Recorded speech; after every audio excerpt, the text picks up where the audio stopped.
तो जैसा कि पिछले एपिसोड में हमने देखा था, वांगलिंग यहाँ पर एक नए शहर में प्रवेश करता है और इस शहर के जो रिफाइनिंग पवेलियन ट्रेजर हाउस था ये उसकी तरफ बढ़ जाता है। अब आगे, अब अंदर एंटर करने से पहले वांगलिंग एक वो कपड़ा जिसे हम क्लॉक कहते हैं ताकि इसमें इसका मुंह ढका रहे उसे पहन के ये अंदर एंटर करता है। अब जब ये अंदर एंटर कर रहा था तो एक 20 साल का बंदा बाहर आता है और ये बंदा वांगलिंग को चेक करता है कि चेहरा तो सभी छिपाते हैं ताकि कोई किसी को पहचाने ना। पर जब ये वांगलिंग का पावर चेक कर रहा था तो ये हैरान था। कभी वांगलिंग का पावर फाउंडेशन के लेट फेज के पीक पर दिखता तो कभी कोर फॉर्मेशन पे। और वांगलिंग इस दौरान यहाँ पर जो बहुत सारे फ्लाइंग स्वॉर्ड्स थे उन्हें देख रहा था और ये इस वर्कर से पूछता है कि यहाँ पर पिल फर्नेस मिलेगा क्या। और ये वांगलिंग को लेकर सेकंड फ्लोर पे जाने लगता है और यहाँ पर इससे एक और सीनियर मिलता है। अब ये जो मिडिल एज मैन था वांगलिंग से पूछता है कि किस क्वालिटी का आपको पिल फर्नेस चाहिए। वांगलिंग भी इस बंदे को देखता है, समझ जाता है ये सामने वाला फाउंडेशन एस्टेब्लिशमेंट के पीक पर है और यहाँ पर शायद थर्ड फ्लोर भी था। तो वांगलिंग अंदाजा लगा लेता है कि यानी तीसरे फ्लोर पे कोर फॉर्मेशन का बंदा होगा। इस दौरान वांगलिंग इससे पूछता है भाई 2-3 दिखाओ, उसके हिसाब से डिसाइड करेंगे। अब इस दौरान यह मिडिल एज मैन जाता है और यहाँ पर 3 लड़कियों को लेकर आता है। तीनों लड़कियों के हाथ में एक ट्रे था और ट्रे पर वो फर्नेस था। जो पहला वाला ये फर्नेस दिखाता है ये ग्रीन कलर का था और रैंक 3 का पिल फर्नेस था। इस दौरान वांगलिंग को याद आता है कि मुंह वान ने से कहा था कि रैंक 2 का पिल फर्नेस तो उसके पास भी है, पर अगर डिस्टेंस पिल रिफाइन करना है तो रैंक 4 का मिनिमम पिल फर्नेस चाहिए होगा। अब वांगलिंग इसमें इंटरेस्ट नहीं दिखाता है तो ये बंदा दूसरा पिल फर्नेस दिखाता है। ये था ब्लड रेड पिल फर्नेस जो कि शायद 99 स्पिरिट बीस्ट को रिफाइन करके बनाया गया था, पर इसमें भी वांगलिंग ज़्यादा इंटरेस्ट दिखाता नहीं है। अब ये बंदा तीसरा फर्नेस दिखाता है जो कि 1 लाख स्पिरिट स्टोन से शायद मतलब जो भी रैंक 5 का ये पिल था फर्नेस। और अगर वांगलिंग को ये चाहिए तो इसे 1 लाख स्पिरिट स्टोन्स देने पड़ेंगे या फिर बराबर का कोई ट्रेजर देना पड़ेगा। अब वांगलिंग यहाँ पर वो जो ड्रैगन का हाइट था उसे बाहर निकालता है और कहता है इसका दाम क्या लगाओगे। अब ये बंदा बोलता है कि अगर ड्रैगन 1000 मीटर का लंबा रहा होगा तो ये काफ़ी है। वांगलिंग पूरा ड्रैगन हाइट को निकाल देता है और स्पेल फर्नेस को लेकर अब यहाँ से जाने लगता है। अब ये मिडिल एज मैन भी हैरान था इस ड्रैगन हाइट को देख करके। अब वांगलिंग ट्रेजर हाउस से बाहर आ चुका था और रास्ते को देख रहा था। अब कुछ आगे जाने के बाद ये अर्थ एस्केप टेक्निक यूज करता है और यहाँ से निकलने लगता है। पर वांगलिंग हैरान था, इसका अर्थ एस्केप टेक्निक यहाँ पे काम ही नहीं कर रहा था। कोई तो था जो पूरे सिटी पर एक फॉर्मेशन बना के रख दिया था।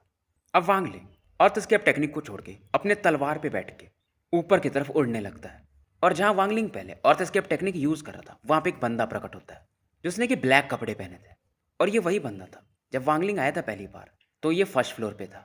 इसका नाम था वेसान। ये भी कुछ खरीद रहा था उस समय और ये बंदा फाइटिंग एवल सेक्ट का एक डिसाइपल था और इस दौरान इसने अपने फ्लाइंग एवल सेक्ट के बहुत सारे डिसाइपल्स को इन्फॉर्म भी कर दिया था। और इस बंदे का अंदाजा यही था कि वांगलिंग शायद कोर फॉर्मेशन स्टेज पे होगा।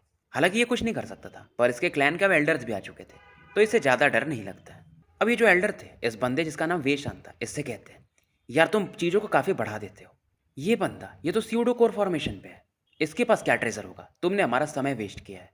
अब दूसरे जो एल्डर थे ये वेसान को मारने वाले थे और वेसान डरते हुए कहता है कि मैं सही कह रहा हूँ, इसका कल्टीवेशन नहीं पता पर इसके पास कुछ तो है।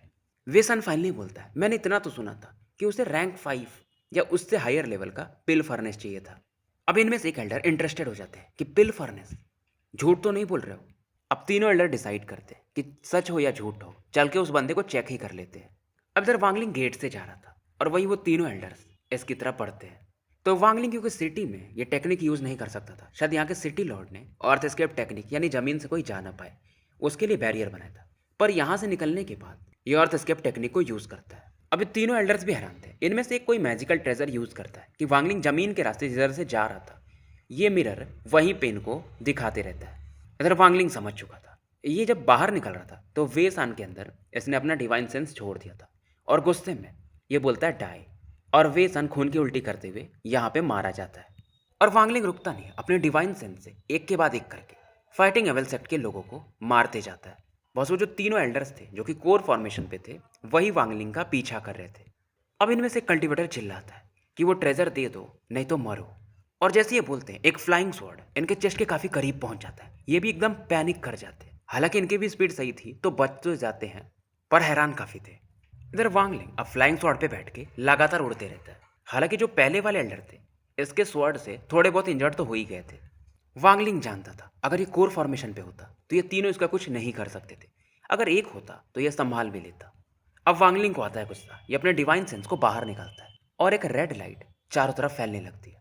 और ये तीनों इस समय मानो इसमें सप्रेस होने लगते हैं। प्रेशर के कारण इनके नाकों वगैरह से खून आने लगता है। अब तीनों समझ चुके थे ये बंदा ये फाउंडेशन लेवल पे नहीं है, ये कोर फॉर्मेशन के काफ़ी करीब है, हमें इसे मारना ही पड़ेगा। और अगर ये कोर बना लिया तो हम तीनों पक्का मरने वाले हैं। अब इनमें से एक ने सेक्ट को इन्फॉर्मेशन भेज दिया था, तो इनके लिए कुछ और भी लोग आने वाले थे। अगर एक होता तो वांगलिंग अपना पूरा पावर और वो जो डेविल इसने रखा था उसकी मदद से एक को तो ये मार देता। इधर ये भागते रहता है और 8 घंटे निकल चुके थे। अब वांगलिंग इस दौरान अपने ब्लू फ्लेम्स को एक्टिवेट करता है, क्योंकि जी रियल में ये बार बार यूज नहीं करना चाहता था। और ये जो ब्लू फ्लेम था इसका ये खत्म हो जाएगा, इसे इतना तो समझ में आ गया था। पर इसके पास ऑप्शन नहीं था, नहीं तो ये तीनों इसका पीछा नहीं छोड़ेंगे। और जैसे ये ब्लू फ्लेम एक्टिवेट करता है, तीनों कल्टिवेटर्स का चेहरा देखने लायक था।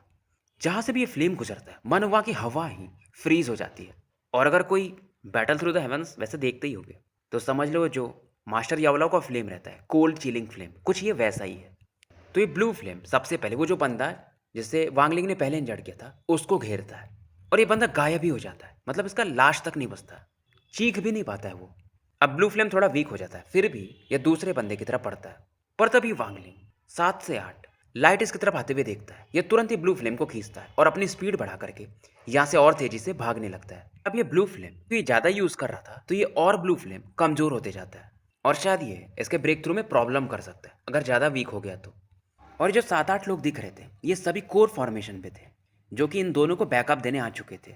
और इवन इनमें से एक कोर फॉर्मेशन के मिड स्टेज में था। और ये बंदा इस समय कहता है, जो वो कोर फॉर्मेशन के शायद मिड फेज में था, कि कहाँ तक भागेगा। लगातार वांगलिंग पे अटैक होते रहते और ये इन्हें डॉज करके भागते रहता है। पर समय के साथ ये जो कल्टिवेटर्स थे ये वांगलिंग के काफ़ी क्लोज आ चुके थे। वांगलिंग फाइनली भागते भागते उस फॉग वाले एरिया में पहुंच जाता है जहाँ पे ये रहता था।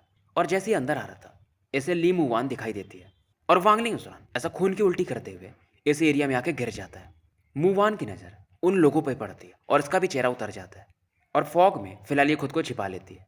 इस दौरान ये जो काफ़ी 8-10 लोग आए थे उनमें से ओल्ड मैन कहता है वो लड़की मेरी है। पर जैसे ही आगे बढ़ते यहाँ पर एक 1000 फीट का ड्रैगन इन्हें दिखाई देता है। ये लोग समझ चुके थे कि यहाँ पर एक फॉर्मेशन है और ये लोग समझ जाते हैं अगर ये फॉर्मेशन एक ड्रैगन को बुला सकता है तो ये काफ़ी स्ट्रांग होगा। इस दौरान ये लोग अपना भी एक वेपन निकालते हैं जैसे कि ब्लैक स्टैम्प कहा जाता है, ताकि इस फॉर्मेशन को ये तोड़ सके।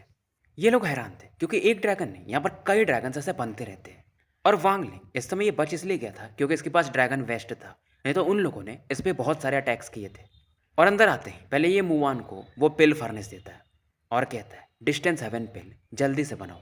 मुवान भी जुरान इससे पूछती है क्या वो लोग तुम्हें इसके लिए चेज कर रहे हैं, और वांगलिंग तभी कहता है नहीं। मुवान तो जान चुकी थी, फिर भी ये अब वांगलिंग को इग्नोर कर देती है। फिर से दोबारा पूछती है क्या तुमने इसे चोरी किया। वांगलिंग इसे गुस्से में कहता है पिल रिफाइन करो। और इस दौरान वांगलिंग यहाँ पर बैठकर कल्टीवेट करने लगता है और मुवान भी पिल रिफाइन करने के लिए चली जाती है। समय इस दौरान बीतते जाता है। मुवान पिल तो रिफाइन कर रही थी पर ये थोड़ी नर्वस भी थी कि अगर सही से रिफाइन नहीं हो पाया तो मटेरियल्स भी काफ़ी कम है। उधर वो जो बाहर के लोग थे वो फॉर्मेशन को अभी भी तोड़ने में लगे हुए थे। इस दौरान ये मुवान के रूम की तरफ देखता है और बस यही दुआ कर रहा था कि लड़की बस वो डिस्टेंस पिल बना दे। पहली बार मुवान फेल हो जाती, जो इसके पास डिस्टेंस पिल था आधा कंप्लीट वो लगभग कंप्लीट होते होते खराब हो जाता है। और मुवान इस दौरान रोने लगती है कि कहीं अब इसे वांगलिंग मार न दे। पर फिर ये दोबारा प्रयास करती है डेमोनिक ब्लड वाइन वगैरह लेकर के। समय बीतते जाता है और वही जो केव था मानो ये कोलैप्स करने लगा हो। इस दौरान वांगलिंग भी थोड़ा चिंतित था। मुवान कमरे से बाहर आती और एक रेड पिल वांगलिंग की तरफ फेंक देती है। मुवान अभी इसे बता रही थी कि ये पिल उतना भी अच्छा नहीं है, पर वांगलिंग पिल देखता है और सीधा निकल जाता है। जैसे पिल एंटर करता है ये अपने डांटियान में एक अलग ही फायर फील करता है। इधर वो जो फॉर्मेशन था वो आधे से ज़्यादा शायद अब टूट चुका था। बाहर में जो एल्डर्स थे जिनमें से एक का नाम कियान कुन था, वो डिस्कस कर रहा था कि स्यूडो कोर फॉर्मेशन लेवल का बंदा, इसके पास बहुत सारी टेक्निक्स हैं और ये तो हमारे एक साथी जो कि कोर फॉर्मेशन पे था उसे मार सकता है। तो ये इतना सिंपल भी नहीं है। खास करके इनको वो ब्लू फ्लेम चाहिए था। हाँ, अगर मूव वन ये पिल रिफाइन नहीं करती, फॉर्मेशन को थोड़ा और सपोर्ट करती, तो फॉर्मेशन शायद थोड़ा और लंबा टिक सकता था। अब जो मेन फॉर्मेशन था वो टूट चुका था, पर इसके अंदर भी वांगलिंग ने और भी कई सारे बेसिक फॉर्मेशंस बना रखे थे। पर ये कोर फॉर्मेशन वाले बंदे एक एक करके इन्हें भी तोड़ते जाते हैं। अब केव पर कोई प्रोटेक्शन था नहीं, तो ये सभी कल्टिवेटर्स अंदर एंटर करते हैं। वैसे तो केव में पूरा अंधेरा था। इधर मूव वन अंदर से इन कोर फॉर्मेशंस वाले बंदों को देख रही थी और इसके हाथों में वो पिल फर्नेस था। ये बाहर लेके आती है कि आप लोगों को यही चाहिए ना। कियान कुन इसे देखकर हंसता है और बाकी भी जो एल्डर्स थे वो भी हंसते हैं कि अच्छा इस बंदे के पास ये पिल फर्नेस है। और ये इनमें से एक कहता है कि हाँ तुम सही कह रही हो, पहले तो हम इसी पिल फर्नेस के पीछे थे। और ये पिल फर्नेस मूवान के हाथों से ले भी लेता है। और जो कियान कुन थे उनसे बाकी कहते हैं कि आप इस लड़की को ले सकते हो, मतलब उन्हें ये लड़की पसंद आ गई थी। और ये कहता है कि पहले तुम मेरे इन कल्टीवेटर्स को सपोर्ट करोगी यानी कि सर्व करोगी, बाद में तुम मेरी पर्सनल कल्टीवेशन फर्नेस बनोगी। मूवान का चेहरा पीला पड़ जाता है। इसे समझ में आ गया था कि इसे अब खुद को मार लेना चाहिए। पर तभी ये जो हेड था अचानक से चीखने लगता है और खून की उल्टी करने लगता है, मानो एक पावरफुल फोर्स से इसे किसी ने हिट कर दिया हो। ये पीछे जाके गिरता है पर फिर से इसे कोई अपनी तरफ खींचने लगता है। इसका चेहरा भी फट जाता है और यहाँ पर एक आवाज़ आती है कि अब नासेंट सोल लेवल से नीचे यानी कि कोर फॉर्मेशन पर मुझसे स्ट्रांग इस दुनिया में कोई नहीं है और तुम सभी मारे जाओगे। एक बंदा गुफा के अंदर से बाहर आता है। एक्सप्रेशन इसका काफ़ी कोल्ड था और मानो ये बर्फ के समान हो। अब ये जो हेड था कियान कुन, ये भी एकदम डर गया था क्योंकि ये नांडाउ सिटी में कोर फॉर्मेशन के मिड फेज में था। अगर कोर फॉर्मेशन के लेट फेज के भी बंदे से मिलता तो इतना इंजर्ड ये नहीं हो सकता था। और ये समझ चुका था कि शायद अभी ये यहाँ से भाग ना पाए, मृत्यु ही इनका आखिरी रास्ता था। इनका एक साथी वांगलिंग उसे मार चुका था जिसका नाम पुलिन था। और इनका जो हेड था कियान कुन, यह भाग रहा था जान बचाने के लिए क्योंकि इससे भी अभी वांगलिंग ने अच्छा खासा इंजर्ड तो कर ही दिया था। पुलिन वो पहला बंदा था जिसे वांगलिंग ने ब्लू फ्लेम से मारा था। मूवान भी इस दौरान वांगलिंग को देखती है और एक रिलैक्स अलग ही मतलब इसे सुकून सा मिलता है।